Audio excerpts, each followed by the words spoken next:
আসসালামু আলাইকুম। আমি মোহাম্মদ মাহমুদ হাসান, সহকারী শিক্ষক, গ্রিনফিল্ড স্কুল অ্যান্ড কলেজ। আজকে আমি দশম শ্রেণীর প্রি টেস্টের পুরাতন সিলেবাসের একটি অংশ নিয়ে আলোচনা করব। অর্থাৎ প্রি টেস্টের সিলেবাসের মধ্যে আছে প্রথম অধ্যায়ের দ্বিতীয় পরিচ্ছেদ। এটি প্রথমেই আছে, তো আমরা এটি দিয়ে শুরু করব। প্রথম অধ্যায় দ্বিতীয় পরিচ্ছেদের শিরোনাম হলো ফসল উৎপাদনের জন্য জমি প্রস্তুতি। কৃষির জন্য যত ফসল রয়েছে, কৃষিকাজ করার জন্য যত ফসল আমরা ফলাই, সেগুলোর সবগুলোতেই জমি প্রস্তুত করতে হয়, দুই একটা ছাড়া। যেমন মসুর অথবা যে কোনো ডাল জাতীয় ফসল আমরা আমরা জমি প্রস্তুত না করেও করতে পারি, কিন্তু অন্যান্য ফসলগুলো জমি প্রস্তুত করে করতে হয়। বোরো বা রোপা আমন ধানের ক্ষেত্রে আগে চারা উৎপাদন করতে হয়, তারপরে মূল জমি প্রস্তুত করে চারা রোপণ করতে হয়। কিন্তু বোনা আউশ বা বোনা আমনের ক্ষেত্রে চারা উৎপাদন না করে সরাসরি প্রস্তুতকৃত মূল জমিতে বীজ ছিটিয়ে দিতে হয়। প্রায় একই রূপ গমের ক্ষেত্রেও ভালোভাবে জমি চাষ দিয়ে বীজ ছিটিয়ে বুনতে হয়। জমি প্রস্তুতির সাথে বহুমুখী কাজ জড়িত, যথা জমি চাষ, মই দেওয়া, সার প্রয়োগ ইত্যাদি।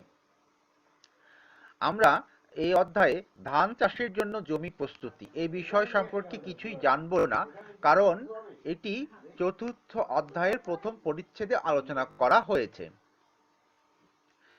তাহলে গুরুত্বপূর্ণ একটি প্রশ্ন নিয়ে আলোচনা করব, সেটা হলো গম চাষের জন্য জমি প্রস্তুতকরণ। গম হলো একটি রবি শস্য। বর্ষা মৌসুম শেষ হওয়ার পর মধ্য অগ্রহায়ণ মধ্য কার্তিক থেকে মধ্য অগ্রহায়ণ মাস পর্যন্ত গম চাষ করা হয়। মাটির জো দেখে লাঙল চালনা করা হয়। জো মানে হলো মাটি ঝুরঝুরা কিনা, সেটা দেখে তারপরে আমরা লাঙল চালাবো।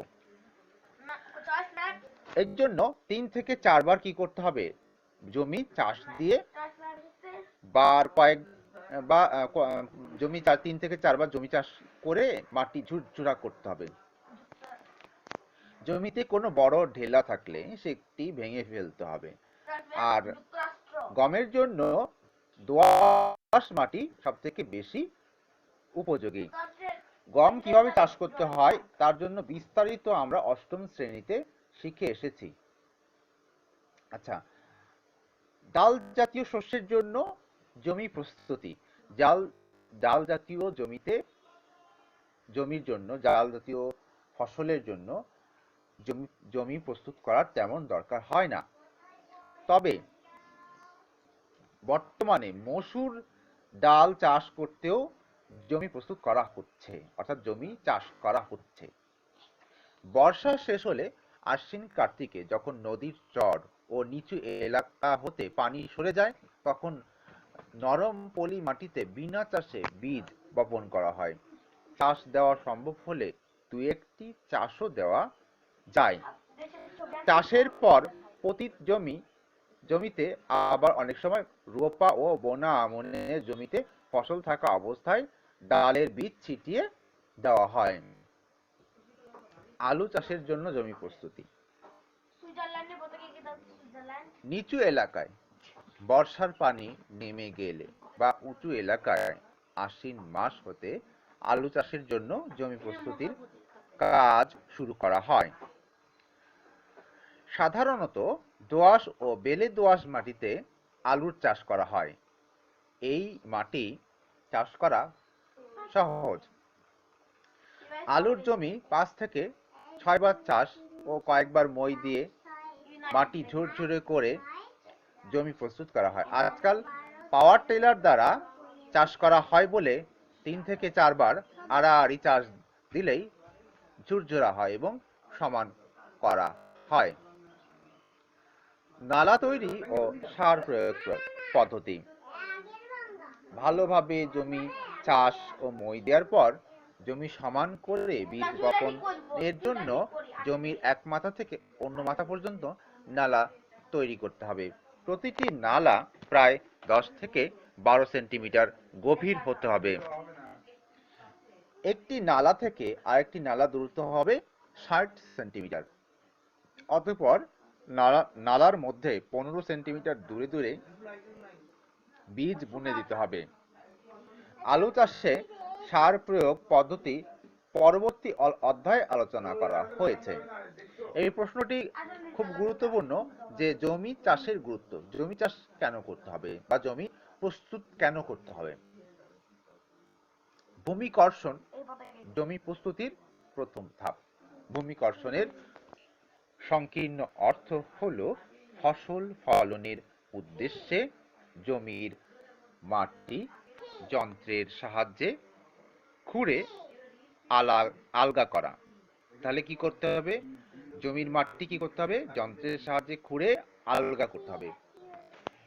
কিন্তু ভূমি কর্ষণের সাথে নানা রকম প্রযুক্তি জড়িত, যেমন বীজকে অঙ্কুরোদ্গমের জন্য উপযুক্ত স্থানে এবং সঠিক গভীরতায় স্থাপন করা এবং মাটিতে বায়ু চলাচলের সুবিধা সৃষ্টি করা। উপরের মাটি নিচে এবং নিচের মাটি উপরে নিয়ে আসা, মাটিতে অণুজীবের কর্মদক্ষতা বৃদ্ধি করা ইত্যাদি। এসব দিক বিবেচনা করে জমি প্রস্তুতির গুরুত্ব উপলব্ধি করা যায়। আর এই গুরুত্ব অনুধাবনের জন্য ভূমি কর্ষণকে সংজ্ঞায়িত করা হয় এভাবে: শস্যের বীজ মাটিতে সুষ্ঠুভাবে বপন ও পরবর্তীতে চারাগাছ বৃদ্ধির জন্য মাটিকে যে প্রক্রিয়ায় খুঁড়ে বা আঁচড়ে আগাছা মুক্ত, নরম, আলগা ও ঝুরঝুরে করা হয় তাকে ভূমি কর্ষণ বলে। ভূমি কর্ষণ জমি প্রস্তুতির একটি প্রাথমিক ধাপ। আদিকাল থেকেই মানুষ ভূমি কর্ষণ তথা জমি প্রস্তুতির গুরুত্ব উপলব্ধি করে আসছে। তাই তারা কাঠের বা পাথরের তৈরি সুচালো যন্ত্রের সাহায্যে মাটি আলগা ও নরম করে ফসলের বীজ বুনতে বা চারা রোপণ করতেন। ফসল ভেদে ভূমি কর্ষণের তারতম্য হতে পারে, কিন্তু এর গুরুত্ব কখনো খাটো করে দেখা যায় না। এই উদ্দেশ্যে খনার একটি বচন রয়েছে, সেটি হলো 16 চাষে মূলা, তার অর্ধেক তুলা, তার অর্ধেক ধান, বিনা চাষে পান। অর্থাৎ মূলা চাষের জন্য 16টি চাষ করতে হয় যতক্ষণ না মাটি ঝুরঝুরা ও আলগা হয়। তুলা চাষের জন্য 8 চাষ দিতে হয়, আর ধান চাষের জন্য 4টি চাষই যথেষ্ট। মজার ব্যাপার হলো পান উৎপাদনের জন্য কোনো চাষই দরকার হয় না। আর এই ধারণা থেকে আজকাল বিভিন্ন ফসল উৎপাদনে বিনা চাষ পদ্ধতি প্রচলন করা হয়েছে। এখন অনেক কৃষকই বিনা চাষে ভুট্টা, ডাল ইত্যাদি উৎপাদন করে থাকে। ভূমি কর্ষণ করার উদ্দেশ্য কি? পরীক্ষার জন্য এটি গুরুত্বপূর্ণ। ভূমি কর্ষণ করার উদ্দেশ্য: মাটি বীজের অঙ্কুরোদ্গম অবস্থায় আনয়ন, মানে মাটিকে এমনভাবে ঝুরঝুরা করা হয় যাতে সেটা বীজ গজানোর উপযোগী হয়ে ওঠে। আচ্ছা, আগে বুঝতে হবে ভূমি কর্ষণ কি বা কর্ষণ কাকে বলে। যে প্রক্রিয়ায় মাটিকে ঝুরঝুরা করে বীজের অঙ্কুরোদ্গমের অবস্থায় আনা ও ফসল জন্মানোর উপযোগী করা হয় তাকে কর্ষণ বলা হয়।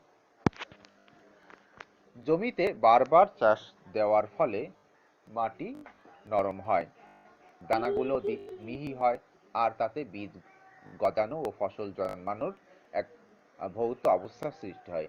তাই জমি কিভাবে কতটুকু প্রস্তুত করতে হবে তা নির্ভর করে মাটির প্রকারভেদ, জমির জৈব পদার্থ ও রস এবং ফসলের প্রকারের উপরে। দোআঁশ, বেলে দোআঁশ মাটির মতো হালকা মাটিতে 3 থেকে 4 বার চাষ ও মই দিলে ভূমিকর্ষণ ফসল উৎপাদনের উপযোগী হয়, কিন্তু কাদামাটির মতো ভারী মাটিতে 5 থেকে 6 বার চাষের প্রয়োজন হয়। মাটিতে রস থাকলে চাষের সময় মাটি সহজেই ঝুরঝুরা হয়, আর রস না থাকলে বড় বড় ঢেলা হয়। মাটিতে জৈব পদার্থ বেশি থাকলে মাটির কণা দানাদার হয় ও সংযুক্ত থাকে, আর তাতে বীজের অবস্থান ভালো হয়, সহজেই অঙ্কুরোদ্গম হয়। মাটি সার ও জৈব পদার্থের মিশ্রকরণ। জমিতে সার ও জৈব পদার্থের প্রয়োগ করতে হয়। ভূমিকর্ষণের অন্যতম উদ্দেশ্য হলো মাটির সাথে সার ও জৈব পদার্থের মিশ্রণ ঘটানো। এজন্য জমি 2-1 বার চাষ দেওয়া হলে গোবর বা কম্পোস্ট জমিতে ছিটাতে হয়। পরবর্তী চাষের সময় এগুলো মাটিতে মিশে যায়। অনেক সময় ধইঞ্চা চাষ করেও সবুজ সার হিসেবে ফুল আসার আগে চাষ দিয়ে মাটির সাথে মেশানো হয়, তাতে মাটির উর্বরতা বাড়ে। ভূ অভ্যন্তরস্থ কীট পতঙ্গ দমন। মাটির অভ্যন্তরে অনেক পোকা আছে যেগুলো ফসলের অনেক ক্ষতি করে। ভূমিকর্ষণের সময় এসব পোকা পুত্তলি ও ডিম উন্মুক্ত হয় এবং পাখিরা এগুলো খেয়ে নিধন করে, আর সূর্যালোকেও এগুলো ধ্বংস হয়ে যায়। মাটির মধ্যে বাস করা পোকাগুলোর মধ্যে উল্লেখযোগ্য হলো উই, উড়চুঙ্গা ও পিপিলিকা। মাটির পানি ধারণ ক্ষমতা বৃদ্ধিকরণ। ভূমিকর্ষণ মাটির পানি ধারণ ক্ষমতা বৃদ্ধি করে। অকর্ষিত ভূমি থেকে পানি তাড়াতাড়ি বাষ্প হয়ে উড়ে যায় অথবা পানি গড়িয়ে অন্যত্র চলে যায়। কিন্তু কর্ষিত জমিতে সার বা সেচের পানি আটকা পড়ে, যা পরে মাটি শুষে নেয়, অর্থাৎ কর্ষিত জমির মাটির পানি ধারণ আরো বৃদ্ধি পায়। এরূপ মাটিতে বীজ বুনলে ভালো অঙ্কুরোদ্গম হয় এবং ফসলের বৃদ্ধি ঘটে। মাটিস্থ জীবাণুসমূহের কার্যকারিতা বৃদ্ধি। মাটিতে অনেক জীবাণু আছে যা মাটিকে সুস্থ রাখতে সাহায্য করে। তন্মধ্যে ছত্রাক ও ব্যাকটেরিয়া প্রধান। এসব জীবাণু মাটিতে থাকে এবং মাটির জৈব পদার্থ পচনে সাহায্য করে। ভালোভাবে ভূমিকর্ষণ করলে মাটিস্থ এই সকল জীবাণুগুলোর কার্যকারিতা বৃদ্ধি পায়। গাছ সহজে পুষ্টি গ্রহণ করতে পারে এবং ফসল অনেক ভালো হয়। মাটির ক্ষয়রোধ। ভূমিকর্ষণের আরেকটি গুরুত্বপূর্ণ উদ্দেশ্য হলো উঁচু নিচু জমিকে সমতল করা এবং আঁটো-সাঁটো করা, তাতে বৃষ্টির বা সেচের পানি অন্যত্র গড়িয়ে যেতে না পারে। আর এতে একদিকে ভূমিক্ষয় নিরোধ হয়, অন্যদিকে পানির সুব্যবহার হয়। জমি চাষের জন্য 4টি বিষয় খেয়াল রাখতে হবে। জমি চাষ করা 4টি বিষয়ের উপর নির্ভরশীল। একটি হলো ফসলের প্রকার। জমি চাষ কেমন হবে তা নির্ভর করে কৃষক কি কি ফসল ফলাবেন তার উপর। যেমন ধান চাষের জন্য কয়েকবার আড়াআড়ি চাষ ও মই দিয়ে জমি কর্দমাক্ত করতে হয়, কিন্তু মূলা, মরিচ ইত্যাদির জন্য মাটি মিহি ঝরঝরা করে চাষ করতে হয়। আখ ও আলু চাষের জন্য গভীরভাবে জমি চাষ করতে হয়। মাটির প্রকার। জমি চাষ মাটির প্রকারের ওপর নির্ভর করে। কাদা মাটিতে বেশি আর্দ্রতা বা ভেজা থাকলে চাষ করা যায় না। মাটির জো আসা পর্যন্ত অপেক্ষা করতে হয়। আবার হালকা মাটি যেমন দোআঁশ, পলি দোআঁশ ও বেলে দোআঁশ মাটিতে আর্দ্রতা একটু বেশি থাকলেও চাষ করা যায়। এই মাটিগুলো চাষের জন্য খুবই উপযোগী। আবহাওয়া। আবহাওয়ার প্রভাবে মাটিতে আর্দ্রতার তারতম্য ঘটে। বৃষ্টি বাদল কম হলে মাটিতে আর্দ্রতার অভাব ঘটে। এই অবস্থায় জমিতে গভীর চাষ দেওয়া অনুচিত। মাটিতে গভীর চাষ দিলে আর্দ্রতার অভাব দেখা দেবে। আবার বর্ষাকালে যখন প্রচুর বৃষ্টিপাত হয় তখন মাটিতে প্রচুর আর্দ্রতা থাকে এবং রোপা আমন চাষের জন্য জমি প্রস্তুত করা সহজ হয়। খামারের প্রকার: বাড়ির আশেপাশের জমিতে নিবিড় শস্য চাষ করা হয়। নিবিড় শস্য চাষে একটা ফসল তুলেই আরেকটা ফসল লাগানো যায়। তখন জমিতে গভীর চাষের দরকার পড়ে না। জমির মাটি এমনিতেই আলগা থাকে, তবে অনিবিড় শস্য চাষে জমিতে গভীর চাষের প্রয়োজন পড়ে। তাহলে আজকে অধ্যায়ে আমরা যা শিখলাম তার সারমর্ম হচ্ছে, বিভিন্ন ফসল উৎপাদনের জন্য জমি প্রস্তুতি দরকার। যেমন ধান চাষের জন্য একরকম, গম চাষের জন্য একরকম, ডালের জন্য আগে কখনোই জমি প্রস্তুত করা হতো না, এখন করা হচ্ছে, কেউ কেউ করছে।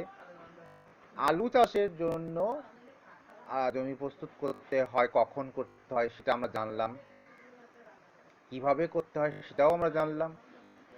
সব থেকে গুরুত্বপূর্ণ বিষয় হলো জমি প্রস্তুতি গুরুত্ব, মানে জমি কেন প্রস্তুত করব সেটাই আমরা শিখলাম।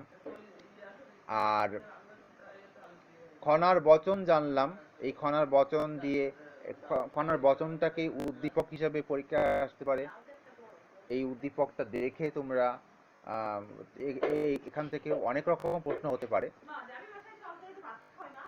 তারপরে আরেকটি প্রশ্ন হতে পারে, ভূমিকর্ষণ এর উদ্দেশ্য কি? ভূমিকর্ষণের উদ্দেশ্য কি? ভূমিকর্ষণের উদ্দেশ্যগুলো এখানে 5-6টা পয়েন্ট আছে। পয়েন্টগুলো সংক্ষেপে লিখে বা নাম্বার অনুযায়ী লিখে আমরা খাতায় উপস্থাপন করতে পারি। এরপরে চাষের জন্য বিবেচ্য বিষয়, এটিও পরীক্ষায় আসতে পারে। এখানে 4টে পয়েন্ট আছে, 4টে পয়েন্ট খুব গুরুত্বপূর্ণ, এগুলো ভালোভাবে পড়বে। ধন্যবাদ ভিডিওটি দেখার জন্য।